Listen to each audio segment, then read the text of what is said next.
Hello guys, কেমন আছো তোমরা সবাই? আশা করি অনেক ভালো আছো। তো আজ আমি চলে আসলাম আবারও একটা ছোট্ট মিনি ব্লগ নিয়ে। আর এখানে দেখো আমরা তিনজন প্রায় ২ বছর পরে আমরা একসাথে কোথাও ঘুরতে যাচ্ছি, কারণ আমাদের টাইমই হয় না, বেসিক্যালি এটাই। আর এখানে দেখো আমরা ফার্স্টে ট্রেনে উঠে পড়েছি, আর কোনো জায়গা পাইনি, বাট আমরা দাঁড়িয়ে দাঁড়িয়েই গেছি, বাট কোনো পা ব্যথা নেই, কিচ্ছু নেই, কারণ আমরা খুব হ্যাপি, কারণ আমরা কোথাও যাচ্ছি।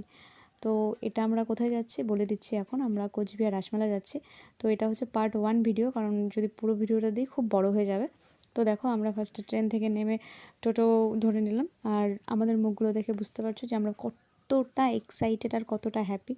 তো আজ রবিবার আমরা চলে এসেছি রাসমেলায়, আর এখানে প্রচণ্ড ভিড়। আমরা ভাবতেই পারিনি যে এত ভিড়, কারণ আমরা এর আগেও অনেকবার রাসমেলায় এসেছি, কিন্তু এরকম ভিড় কোনোদিনও পাইনি।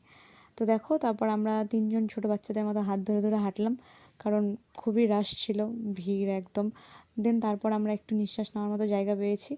এখন আমরা লাস্টলি চলে গেলাম হচ্ছে আমরা মদনমোহন মন্দিরে, যেখানে প্রচণ্ড ভালো একটা ভাইবস দিচ্ছিলো, কারণ মন্দির বলে, আর মদনমোহন মন্দিরটা সত্যিই খুব একটা ভালো ভাইবস দেয়। দেন তারপর আমরা এখানে চরণামৃত নেওয়ার জন্য দাঁড়িয়েছিলাম, কিন্তু আমরা পাইনি, খুব ভিড় ছিল। আর এখানে দেখো আমরা কিছু ফটো তুলে নিলাম।